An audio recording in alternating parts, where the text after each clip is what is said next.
കേരളത്തിലെ രാഷ്ട്രീയ പാർട്ടികൾ വീര്യം കുറഞ്ഞ മദ്യത്തെ ചൊല്ലിയും മറ്റു രാഷ്ട്രീയ വിഷയങ്ങളെക്കുറിച്ചുമൊക്കെ ചർച്ചകൾ നടത്തുന്നതിനിടയിൽ സംസ്ഥാനത്തെ ഗവർണർ സർവകലാശാലകളിലെ നിയമനങ്ങളുമായി മുന്നോട്ട് പോവുകയാണ്.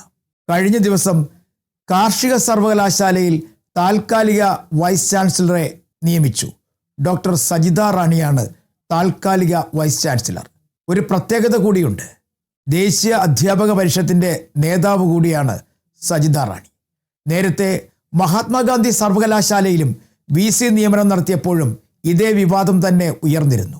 അതായത് സംഘപരിവാർ ബന്ധമുള്ളവരെ വൈസ് ചാൻസലർമാരായി നിയമിക്കുന്നു എന്നായിരുന്നു ഭരണ പ്രതിപക്ഷ കക്ഷികളുടെ പരാതി. ആ പരാതി വീണ്ടും തുടരുന്ന തരത്തിലാണ് ഇപ്പോഴത്തെ പുതിയ VC നിയമനവും. താൽക്കാലികമാണ് എങ്കിൽ പോലും ചില നിയമങ്ങളും നിയമാനുസൃതമായ ചില കാഴ്ചപ്പാടുകളുമൊക്കെ ഇക്കാര്യത്തിൽ നേരത്തെ തന്നെ ഉണ്ടായിരുന്നു.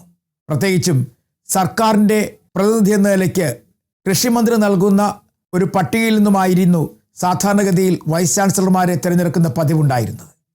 എന്നാൽ ഇപ്രാവശ്യം അല്ലെങ്കിൽ ഇതിനു മുമ്പുള്ള ഗവർണറുമൊക്കെ ആ പതിവുകൾ തെറ്റിച്ച് മുന്നോട്ട് പോവുകയാണ്.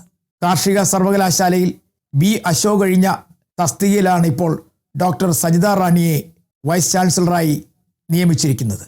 നിയമനം താൽക്കാലികം എന്നാണ് പറയുന്നതെങ്കിൽ തന്നെയും ഈ അടുത്ത സമയത്തെങ്ങും തന്നെ പൂർണ്ണ ചുമതലയുള്ള വൈസ് ചാൻസലർ എത്താൻ സാധ്യതയില്ല എന്നാണ് ഇപ്പോൾ അറിയാൻ കഴിയുന്നത്. കാരണം ഇതുമായി ബന്ധപ്പെട്ട കേസുകൾ ഇപ്പോഴും ഹൈക്കോടതിയുടെ പരിഗണനയിലാണ്.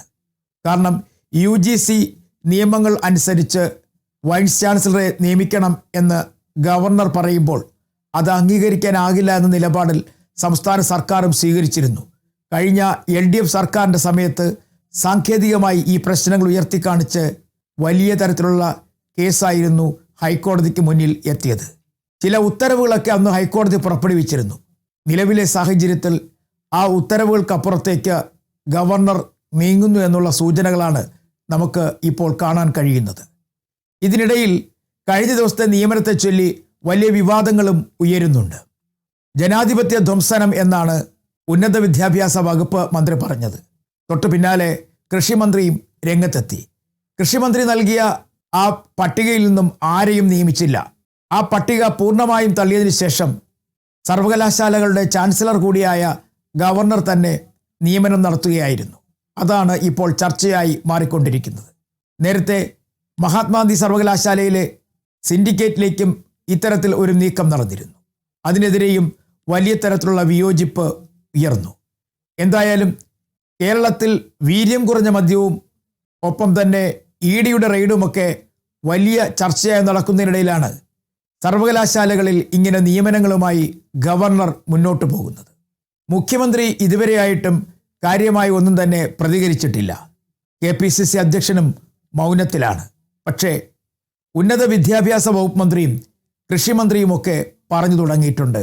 അവരുടെ വിയോജിപ്പ് അറിയിച്ചിട്ടുമുണ്ട്. പക്ഷേ വിയോജിപ്പ് അറിയിച്ചിട്ടും കാര്യമായി ഒന്നും തന്നെ സംഭവിക്കാൻ സാധ്യതയില്ല എന്നാണ് ചില രാഷ്ട്രീയ നേതാക്കൾ പറയുന്നത്. BJPയെ സംബന്ധിച്ചിടത്തോളം അവരുടെ നിലപാട് കൃത്യമാണ്, വ്യക്തമാണ്.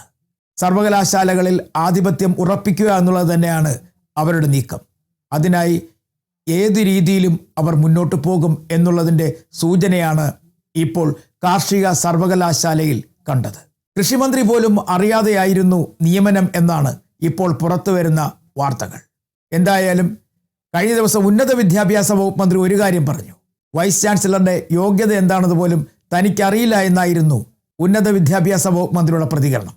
നിലവിൽ ഭരണപരമായ കാര്യങ്ങളുമായി അതുമായി ബന്ധപ്പെട്ട ചർച്ചകളുമായി സർക്കാർ മുന്നോട്ട് പോകുമ്പോഴാണ് മറ്റൊരു സ്ഥലത്ത് വിദ്യാഭ്യാസവുമായി ബന്ധപ്പെട്ട മേഖലകളിൽ വൈസ് ചാൻസലർമാരുടെ നിയമനം ഇങ്ങനെ മുന്നോട്ട് പൊക്കൊണ്ടിരിക്കുന്നത്. ഇതിൽ കാര്യമായ ഇടപെടലുകൾ ഉണ്ടാകുന്നില്ല എന്ന പരാതിയാണ് ഇപ്പോൾ ഇടതുപക്ഷത്തിനുള്ളത്, അല്ലെങ്കിൽ CPIMനുള്ളത്.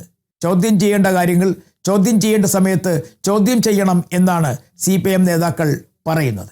എന്തായാലും ഈ വിഷയം, അല്ലെങ്കിൽ കാർഷിക സർവകലാശാലയിലെ വൈസ് ചാൻസലറെ നിയമിച്ച വിഷയം കോടതിയിൽ ചോദ്യം ചെയ്യുമെന്നാണ് ഇപ്പോൾ കൃഷിമന്ത്രി തന്നെ പറഞ്ഞിരിക്കുന്നത്. എന്തായാലും വരും ദിവസങ്ങളിൽ ഇത് വലിയ ചർച്ചയാകും. കാരണം നിയമസഭാ സമ്മേളനം ഇനിയുമുണ്ട് 2-3 ദിവസങ്ങളിൽ. അതിനിടയിൽ ഈ വിഷയം പ്രതിപക്ഷം ഉയർത്തിക്കാണിക്കുമെന്നുള്ളത് ഉറപ്പാണ്. പക്ഷേ ഇതുമായി ബന്ധപ്പെട്ട കേസുകളിലേക്ക് സംസ്ഥാന സർക്കാർ പോകുമോ ഇല്ലയോ എന്നുള്ളതാണ് ഇനി നമ്മൾ നോക്കേണ്ട ഒരു പ്രധാനപ്പെട്ട കാര്യം. സർക്കാരിനെ സംബന്ധിച്ചിടത്തോളം നിയമസഭ കഴിഞ്ഞാൽ പിന്നെ അടുത്ത വലിയ പ്രശ്നം KPCC അധ്യക്ഷൻ്റെ നിയമനവും ജില്ലാ കമ്മിറ്റികളിലേക്കുള്ള തിരഞ്ഞെടുപ്പും ഒക്കെയാണ് ഇപ്പോൾ കോൺഗ്രസിന് മുന്നിലുള്ളത്. അതുകൊണ്ട് തന്നെ ഈ വിഷയങ്ങളിൽ എത്ര ഗൗരവം കാണിക്കുമെന്നുള്ളത് പിന്നീട് മാത്രമേ നമുക്ക് പറയാൻ കഴിയുകയുള്ളൂ. എന്തായാലും ഭരണ പ്രതിപക്ഷ കക്ഷികൾ ഒരുപോലെ എതിർത്തിട്ടും സർവകലാശാലകളിലെ VC നിയമനം കൃത്യമായി നടത്താൻ ഗവർണർക്ക് കഴിയുന്നു എന്നുള്ളതാണ് സംസ്ഥാനത്തെ ഏറ്റവും വലിയ പ്രത്യേകത.